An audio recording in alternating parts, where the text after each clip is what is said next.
उनके दरवाजे जाकर और उनसे मिलने का ही यही हमारा जनसंपर्क जनसंवाद अभियान है। आप वही से बातें कह जाते हैं लोग, क्या अनपढ़ जाहिल लोगों का जमात बिहार अभी भी वही समझ रहे हैं? 70 सालों में जो फैसले आए, क्या कांग्रेस पार्टी की सरकार उसको इन्फ्लुएंस करती थी? अबुआ के ब्याह में खुरपी का गीत मत गाया कीजिए। और नमस्कार, भारत लाइव देख रहे हैं आप। जैसा कि आप सभी जानते हैं कि बिहार में कई तरह की चर्चाएं लगातार हो रही हैं, सरकार को लेकर के, सरकार के मुखिया को लेकर के, और वर्तमान में जो महागठबंधन की सरकार चल रही है उसके दोनों ही धड़े जदयू और राष्ट्रीय जनता दल को लेकर के भी कई तरह की बातें चल रही हैं। कहा यह जा रहा है कि नीतीश कुमार और तेजस्वी यादव के बीच में सब कुछ ठीक होने के बाद लालू प्रसाद और जगदानंद सिंह संतुष्ट नहीं हैं और नीतीश कुमार पर एक बार फिर से संदेह की सुई घूम गई है। और ये तब हुआ है जब प्रशांत किशोर का बयान आया है। उन्होंने कहा कि वो उत्तराधिकारी बनाना चाहते थे नीतीश कुमार उन्हें। बात यहीं नहीं ख़त्म होती है, इसके अलावे जो बात है वो खास करके आती है कि निकाय चुनाव आखिर किसके कारण रद्द हुआ है, अनिश्चित काल के लिए क्यों बंद हुआ है, जबकि इसकी सारी प्रक्रिया पूरी कर ली गई थी। यहाँ तक कि 10 तारीख के चुनाव में मात्र 5 दिन बचा हुआ था और 20 तारीख के चुनाव के सिंबल वगैरह सब कुछ बट गए थे। उम्मीदवारों ने काफ़ी पैसे भी खर्च कर दिए थे। इसके साथ साथ जो सबसे बड़ी बात है वो है कि क्या उपचुनाव जो होने जा रहा है 2 जगह पर, उसके बाद बिहार का माहौल बदलेगा, सरकार पर इसका असर पड़ेगा। इन सारे विषयों को लेकर के कल ही आपने देखा होगा किस तरह से आरसीपी सिंह और उनकी पूरी टीम बिहार के अलग अलग हिस्सों में मौजूद थी। कई कार्यक्रम हुए थे और उन कार्यक्रमों में जिस तरह से आरसीपी सिंह ने नीतीश कुमार को लेकर के, बिहार की राजनीति को लेकर के बातें कही, उसमें अमित सिंह भी मौजूद थे। अमित सिंह हमारे साथ हैं। इन सारे विषयों पर चूँकि युवा हैं और बिहार की राजनीति को बहुत नज़दीक से देखते हैं, इनसे बातचीत हम करेंगे और इस बातचीत से हम निष्कर्ष निकालने की कोशिश करेंगे कि आखिर बिहार का युवा और जो वर्तमान राजनीति है वो किस करवट जा रही है। सबसे पहले तो आपका बहुत बहुत स्वागत है। बहुत बहुत धन्यवाद होगा। कह रहे हैं कि लगातार आप लोग बिहार के अलग अलग हिस्से में घूम रहे हैं। घूम तो प्रशांत किशोर भी रहे हैं जी, बिल्कुल। घूम तो राहुल गांधी भी रहे हैं जी, देश को जोड़ने के लिए। लेकिन आप लोगों के घूमने का, चूंकि आप लोग न तो किसी गठबंधन में हैं, न किसी दल में हैं, न सरकार में हैं, न विपक्ष में हैं, तो ऐसी स्थिति में आप लोगों के जो विचार होंगे वो निश्चित रूप से एकदम कॉमन विचार होंगे, आम जनता के विचार होंगे। आपको क्या लगता है कि जो सबसे पहली बात है कि निकाय चुनाव जो रुक गया, उसके पीछे दोनों एक दूसरे पर हमला कर रहे हैं, भारतीय जनता पार्टी और जदयू, इसमें आखिर दोषी कौन है? क्या आप लोग चूंकि भाजपा के बहुत करीब कहे जा रहे हैं तो आप लोगों ने इस चुनाव को रद्द करवाया है? सबसे पहले बाबा हम यह बता दें कि ना ही हम किसी दल के बहुत करीब हैं और ना ही किसी से दूर। हम हैं तो सिर्फ जनता के करीब हैं और जो हमारे कार्यकर्ता हैं हम उनके करीब हैं।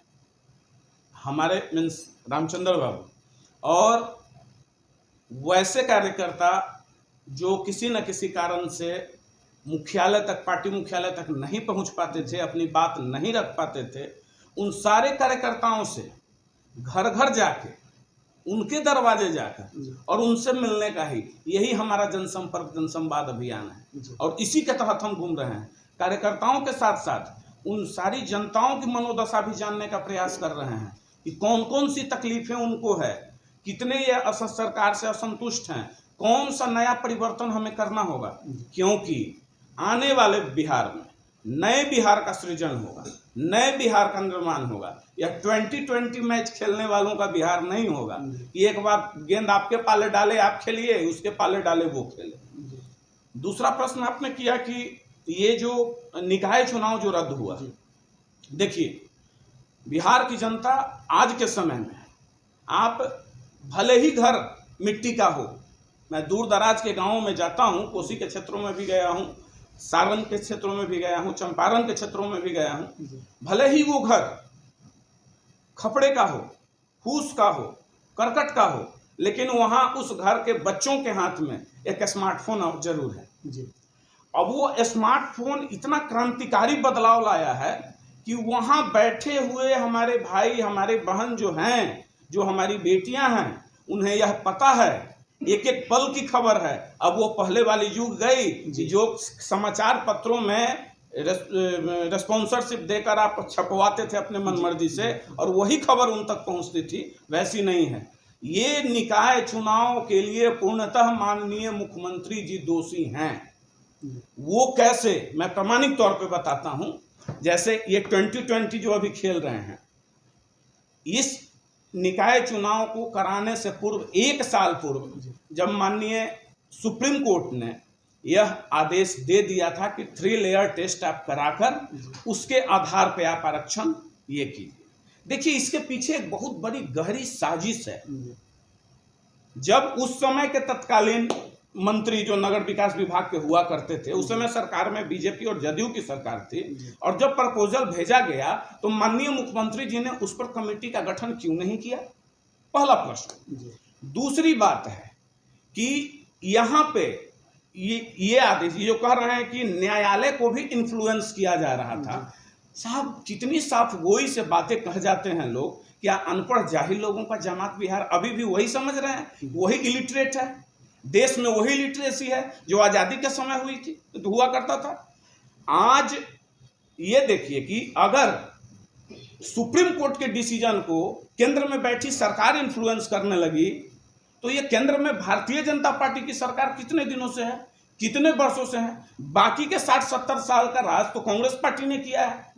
तो यानी यह माने हिंदुस्तान की जनता। चलिए 1% हम मान लेते हैं अभी के परसेप्शन में कि भाई केंद्र में बैठी माननीय मोदी जी की सरकार के कारण यह कुचक्र रचा गया, तो क्या 70 सालों में जितने सारे देश में खिलाफ फैसले आए हैं, आम हित में नहीं है या वो पार्टिकुलर किसी के खिलाफ, जो इनके हिसाब से जो खिलाफ हैं, मेरे हिसाब से नहीं, मैं न्यायालय का, सिविल कोर्ट से लेकर सुप्रीम कोर्ट तक का, क्योंकि वही एक आम आदमी का, एक गरीब का, जिसका कहीं सुनवाई नहीं होता है, वही एक जगह है। हम जैसे निरीह लोगों का वही एक जगह है जिसमें हमारी पूर्ण आस्था है। वो देश का सर्वोच्च मंदिर है, उस पर इन्होंने सवाल उठाया। तो 70 सालों में जो फैसले आए, क्या कांग्रेस पार्टी की सरकार उसको इन्फ्लुएंस करती थी और उसके हिसाब से सुप्रीम कोर्ट चलता था? और इनके माननीय उपेंद्र कुशवाहा जी बोलते हैं क्लोजियम सिस्टम। अरे अगर कहीं पढ़े लिखे हैं भाई, आप बहुत बड़े नेता हैं, तो कम से कम आप मतलब हसुआ के ब्याह में खुरपी का गीत मत गाया कीजिए। और इनका जो कुचक्र है, अब मैं थोड़ा सा प्रकाश डालना चाहूँगा इस बिंदु पे कि ये चाहे क्या। ये चाहे कि जैसे आदरणीय लालू प्रसाद जी 1990 के दशक में बिहार को बैकवर्ड वर्सेस फॉरवर्ड करके, हम गरीब गुरबों की आवाज़ हैं, हम ये हैं, हम वो हैं करके, उसका फलाफल क्या हुआ था बाबा? फलाफल यह हुआ कि बिहार नरसंहार की गोद में जा बैठा। क्यों रणवीर सेना की उत्पत्ति हुई या क्यों गरीबों का नरसंहार हुआ? कोई भी किसी को भी मारा, कुछ भी हुआ, जो आतंक का राज हुआ करता था, वो क्यों हुआ? इन्हीं लोगों के कुचक्र के चलते। क्या मैं यह नहीं कह सकता हूं या सहसा इसे मैं नहीं स्वीकार कर सकता हूं? अमित जी, आप एक बड़ा आरोप लगा रहे हैं और फिर आप लालू प्रसाद और नीतीश कुमार के साथ आने को लेकर के जो बातें कह रहे हैं जी, अक्सर भारतीय जनता पार्टी भी इसी सवाल को खड़ा कर रही है कि लालू के साथ आने के बाद पंचायत चुनाव रुकवा करके 2024 के चुनाव में कुछ अलग तरह से खेल करना चाहते हैं। ये बाबा आपको मैं बताऊं, भारतीय जनता पार्टी क्या कर रही है, मैं नहीं, हम एक इंडिविजुअल युवा जी, इंडिपेंडेंट नागरिक होने के नाते, राज्य के जिम्मेवार नागरिक होने के नाते, जिसे थोड़ी सी भी समझ है, आपके यहाँ यह चुनाव जब मध्य प्रदेश, अगर बीजेपी के डायरेक्शन पर अगर यह होता तो क्या मध्य प्रदेश में चुनाव रुक जाता? क्या आपके यहाँ 2007 में नहीं रुका, 12 में नहीं रुका, 17 में नहीं रुका? क्यों नहीं रुका और आज क्यों रुक गया? इसलिए अच्छा, आपके यहाँ तो और इजी गोइंग है, आप 47% तक ही आरक्षण पूरा दे रहे हैं, 50% एवं दे नहीं रहे हैं। यहाँ तो सिर्फ आपको ट्रिपल लेयर टेस्ट का आयोग का गठन कर देना था और उसके आधार पर रिपोर्ट भेज के चाहते तो 1 साल बहुत समय होता है, आप करा सकते थे। लेकिन यह कुचक्र व्यवस्था, ये मसीहा बनना चाहते हैं, लेकिन हकीकत में अति पिछड़ा समाज के लिए 20% का आरक्षण था। उस 20% में इन्होंने तेली, धानुक और कई समाज को ऐड कर दिया, जिसका फलाफल यह हुआ आपसी द्वंद्व हो रहा है, कि आपसी द्वंद्व हो रहा है और जो हकीकत में उस आरक्षण के लायक हकदार थे उनको नहीं मिल पा रहा है, और जो मजबूत पैसे वाले हैं उन्हीं के समाज में वो सारे पंचायत प्रतिनिधि के पद पे बैठ गए। अब देखिए दूसरा कुचक्र क्या था कि जब इनकी नजर खुली, कहे कि भाई ये तो जितना यूथ है लड़के हैं, लड़कियां हैं, महिलाएं हैं, वो पंचायती राज व्यवस्था में, चूंकि ढिंढोरा तो खूब पीटे कि हम 50% आरक्षण दिए, लेकिन दिए सिर्फ मुंह से बोल रहे थे, हृदय में तो भूचाल चल रहा था। जब ये सारे युवा राजनीति में आकर बैठ गए, इन्हें लगा कि अरे राम, तो ये बड़े पैमाने पर, पहले देखिए अगर ये पंचायती राज व्यवस्था में होता तो अभी तक चुनाव हो गया होता। ये बड़े पैमाने पर नगर परिषद, नगर निकाय का घोषणा कर दिए। वहां हकीकत में अभी तक किसी कार्यपालक पदाधिकारी की नियुक्ति हुई है या नहीं, या क्या प्रशासनिक ढांचा बना है, लेकिन ये घोषणा करके इतने बड़े समाज को वंचित कर दिए। अब ये मसीहा बनने के लिए फूल फेंक रहे हैं, हम आपके मसीहा, यानी जो 20 था वो 40 की मांग अपना रखे हुए था, उसको पुनः लेते आए शून्य पर कि अब चलो फिर मांग करोगे तो तुमको फिर से 20 मिलेगा और कहेंगे कि हम तुम्हारे मसीहा। लेकिन यह जनता समझने वाली नहीं है। अमित जी, सबसे बड़ी बात है कि ये तो निकाय चुनाव को लेकर के रस्साकसी मची हुई है, नीतीश कुमार कटघरे में खड़े हैं, लेकिन सबसे बड़ी एक बात है कि इधर 2 सीटों पे उपचुनाव होना है। इस उपचुनाव में अलग अलग जो अधिघोषणा हो गई है, उसकी अधिसूचना जारी हो गई, उसकी मैं बात बता रहा हूँ। तो 2 सीटों पे चुनाव होना है। हमारी भी टीम जाकर के अलग अलग जगह से सर्वे कर रही है, क्या होगा क्या नहीं होगा। अभी तक टिकटों का बंटवारा नहीं हुआ है, लेकिन चूंकि आप लोगों का एक राजनीतिक उदय हुआ है, जिसको कहा जा सकता है, ये जो चुनाव 2 सीटों का होने वाले हैं, उससे क्या असर पड़ेगा और आप लोगों की भूमिका इस चुनाव में क्या होगी? जी, सबसे पहले हमारी भूमिका इस चुनाव में एक चीज तो एक लाइन क्लियर है कि जो बिहार के हित में होगा हम उसके साथ होंगे, जो बिहार का जनादेश का सम्मान करेगा हम उसके साथ होंगे, जो बिहार के युवाओं को के लिए सोचेगा हम उसके साथ होंगे, जो बिहार में यह पैरामीटर दिखाएगा कि यहाँ से बेरोजगारी का दंश जो है वो कैसे कम हो सकता है, हम उसके साथ होंगे, जो अस्थाई सरकार देने की स्थिति में होगा हम उसके साथ होंगे। पहली बात। दूसरी स्थिति, यह 2 सीट, एक और जो विधानसभा का सीट आने वाला है, तो इन दोनों सीटों पे लिटमस टेस्ट हो जाएगा। ये बहुत सोची समझी साजिश के तहत, और राष्ट्रीय जनता दल आदरणीय लालू प्रसाद जी इनके झांसे में आने वाले नहीं हैं। इन्होंने ये बहुत प्रयास किए कि भाई जो राजद A to Z की बात करती थी, तो इन पे इन्हीं का आरोप अपने स्तर से भूरा बाल साफ करो का पूरा ठप्पा लगवा दें। आज आप उठा कर देख लीजिए राजद के अंदर में या जदयू के अंदर में, राजद में इन्होंने इस्तीफा 2 सवर्ण वर्गों का ही कराया। कहते थे लालू जी और साफ कर दिए नीतीश कुमार। लालू जी तो चले, तेजस्वी जी चले कि भाई हम A to Z को लेकर चलेंगे। सबसे पहले विकेट इन्होंने ब्रह्मर्षि समाज के MLA को गिराया, उसके बाद सुधाकर सिंह जी जैसे व्यक्ति का गिरा, और आप खबर हम देख रहे हैं कि जगता बाबू भी असंतुष्ट हैं, और लाला और ब्राह्मण पहले थे ही नहीं। तो ये देखिए बड़ी दूर की साथ वही से चाल चलते हैं। कहीं जो प्रशांत किशोर कह रहे हैं वो भी बात इसी से जुड़ा हुआ तो नहीं है? अब प्रशांत किशोर बिल्कुल सही कह रहे हैं, वो जो बोल रहे हैं ना, बिल्कुल, मतलब दोनों आदमी मिले थे तो क्या था प्रशांत किशोर जी भी जो बोल रहे हैं, प्रशांत किशोर तो स्पष्ट कह रहे हैं कि हमको बुलाए थे इसी के लिए कि हम उत्तराधिकारी तुमको बनाते हैं फिर से। अच्छा, ये कहीं RCP सिंह का जगह जो खाली हुआ है उसके लिए तो नहीं बुलाया गया? देखिए, रही बात उत्तराधिकारी की, तो माननीय मुख्यमंत्री जी सबको यही कहते हैं, आप इससे और पीछे चलिए। आदरणीय उपेंद्र कुशवाहा जी अपनी पूरी पार्टी का विलय कर दिए, भाई आप ही उत्तराधिकारी हैं, जो जाते हैं उत्तराधिकारी ही होते हैं। हकीकत में कोई उत्तराधिकारी जदयू के नहीं है। तो इस बार तो ये मान के चलिए कि तेजस्वी यादव के साथ बहुत बड़ा धोखा हो गया है। धोखा हुआ है, बिल्कुल हुआ है। हम आपके चैनल पे नहीं, अन्य जगहों पे भी कहे हैं कि सरकार के गठबंधन के 3 महीना पूर्ण होते महाभारत प्रारंभ हो जाएगा, और 6 महीना होते होते आदरणीय तेजस्वी जी को, लालू प्रसाद जी को यह एहसास हो जाएगा कि जिस सत्ता के मोह में आदरणीय तेजस्वी जी गए हैं, ये इनके लिए कितना घातक सिद्ध होगा।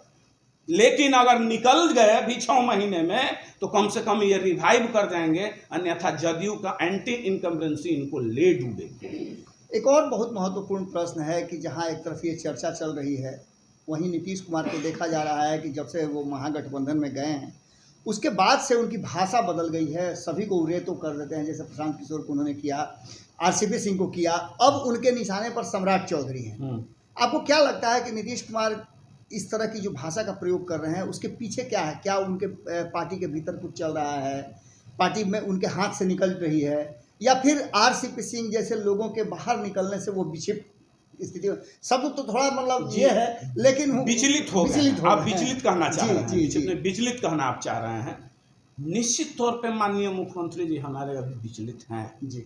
उसके कई कारण हैं।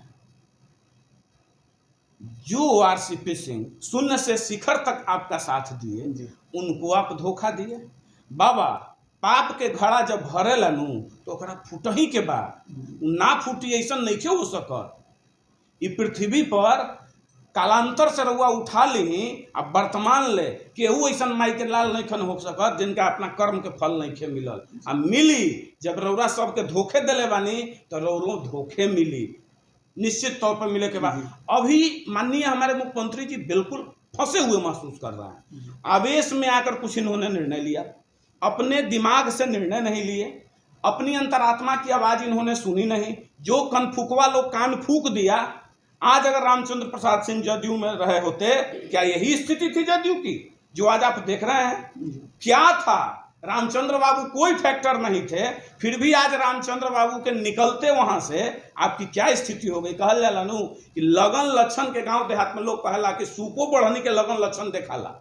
ठीक है, यहाँ तो आपके मणि निकल गए पार्टी से। और बात भोजपुरी में कहा जाला कि लूर लक्षण बाई तीनों मरले पड़ जाए, ये तो सत्य बात बा। लेकिन जदयू का जो मणि थे ना, वो जदयू से बाहर आ गए। तो अश्वत्थामा के सिर से जब मणि भगवान श्री कृष्ण ले लिए थे, तो आज भी अश्वत्थामा दर दर की ठोकर खा रहे हैं और भटक रहे हैं, जैसा कि प्रमाण है, शास्त्र ये प्रमाणित करता है। माननीय मुख्यमंत्री जी वही दर दर की ठोकर खा रहे हैं। इनको क्या आवश्यकता पड़ी थी महागठबंधन में जाने की? इनको क्या आवश्यकता पड़ी है इतने विचलित होने के? प्रशांत किशोर जैसे व्यक्ति भी, इस बात का मैं खंडन भी करूंगा और उनका इस बात से सहमत नहीं हूं। चाहे ठीक है माननीय मुख्यमंत्री जी तुम तड़ाक करते हैं, इसकी आलोचना पूर्णतः सब लोग किया, लेकिन प्रशांत किशोर जी ने भी इस राज्य के मुखिया के साथ तू तड़ाक भाषा का प्रयोग किया है, यह भी आलोचना के काबिल है। और प्रशांत किशोर जी जैसे लोग क्यों, क्या था जो उनको बुलाए? आप बुलाए कि वो आए? क्यों आए?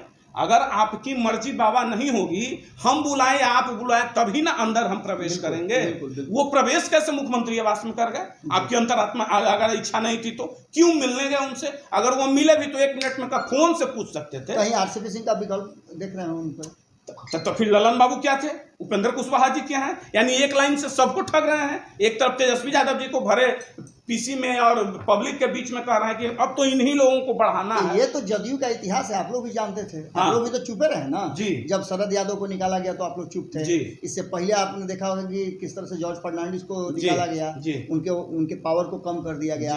अब आरसीपी सिंह को निकाला गया। हालांकि उपेंद्र कुशवाहा और ललन सिंह पहले भी यात्रा कर चुके हैं। और सबसे बड़ी बात है कि मैं एक बयान सुन रहा था अमित जी, मुख्यमंत्री लगातार सम्राट चौधरी पर बात करते हुए जब पत्रकारों ने उनसे पूछा था तो उन्होंने कहा कि कई पार्टी में रह के आया है। इस पर जदयू के बारे में अगर ये बात लागू होती है तो फिर ये बात तो नहीं कहना चाहिए था मुख्यमंत्री जी को। और कई ऐसे नेता वहाँ खड़े थे जो बहुत जगह से पर्यटन करके उनके पास पहुंचे। मतलब आप देखिए, हमारे माननीय मुख्यमंत्री जी का बता रहे हैं ना कि भइल बियाह मोर करबा का। अब उनको लग रहा है कि भाई हम निर्णय तो ले लिए, कान फूका गया, कान फूकवा के फेर में पड़ के हम निर्णय तो ले लिए, लेकिन इनको यह पछतावा अंदर अंदर है। ये इनकी रात की नींद उड़ी हुई है, ये चैन में कहाँ है? अच्छा बताइए, कितने सधे हुए माननीय मुख्यमंत्री जी बयान देते थे, जो आ गए तुम तड़ाक पे। शुरू हुआ आरसीपी सिंह जी के साथ, ठीक है, वो सबके साथ हो रहा है। वो अब उनकी पहचान उस भाषा, कहीं दर्द तो नहीं है जिसका प्रकटीकरण है? वही है, दर्द का ही प्रकटीकरण है, बेचैनी का प्रकटीकरण है। अब उनके पीछे माननीय जो खड़े हैं दाएं बाएं, वही तो परिक्रमा करके मक्का मदीना से होके आए हुए हैं। तो आप लोग कहा नहीं नीतीश कुमार जी को फिर से एक बार कहते हैं कि छोड़िए, जो हुआ सो हुआ, हम आपके सपोर्ट में हैं? किनको? नीतीश कुमार जी को। अब डूबती हुई जहाज पर कौन जाएगा बाबा? गंगा में नाव डूबत रहे, पहले कूद गए, जकर जान बच गए, आ जे अंतिम तक सोची है कि हमरा में बचिए जाए, हम तो नीचे ही धंस जाइए ना। प्रणाम। तो ये अमित सिंह जी थे और बहुत बेबाकी से अपनी बात रखते हैं। आरसीपी सिंह का भी कल हमने आपको खबर दिखाया कि कन्हैया सिंह भी काफ़ी एग्रेसिव थे, बहुत सारे खुलासे हो रहे थे, नीतीश कुमार को लेकर के बातें कही जा रही थी। लेकिन ये सारा जो प्रकरण है वो नीतीश कुमार के तरफ से ही आ रहा है। नीतीश कुमार जो अपने बयान दे रहे हैं, उस बयान की तलखी और हर बिंदु पर उनकी पार्टी के से जो बातें होनी चाहिए वो नीतीश कुमार खुद हैंडल कर रहे हैं। तो कहीं ना कहीं इस बिहार की जो राजनीति है वो कुछ अलग कहानी कह रही है, संकेत दे रही है कि इस पूरी राजनीतिक कहानी में कुछ नया ट्विस्ट होने वाला है। अब वो क्या ट्विस्ट होगा, कुछ लोग तो कह रहे हैं कि 11 तारीख के बाद बिहार में नया ट्विस्ट होगा। हम भी इंतज़ार कर रहे हैं, आप भी इंतज़ार कीजिए। और ऐसी कुछ बात होती है तो अमित सिंह जी को फिर से हम बुलाएंगे और बिहार की राजनीति पर इनके मंतव्य जानेंगे। बहुत बहुत धन्यवाद। अगर ये वीडियो पसंद आई और वह बिहार के राजनीति और बिहारियत से सरोकार रखेनी तो सब्सक्राइब बटन दबा के चैनल के सब्सक्राइब कर ली। ओजे एगो घंटी बा, ओकरा बटन दबा देला से कुल सटीक और मारक खबर रुआ मुफ्त में मिल जाई। अगर रुआ पत्रकारिता के हमनी के नया प्रयोग में सहयोग कर चाहतानी तो ज्वाइन बटन दबा दी। पेटीएम नंबर नोट कर ली 9386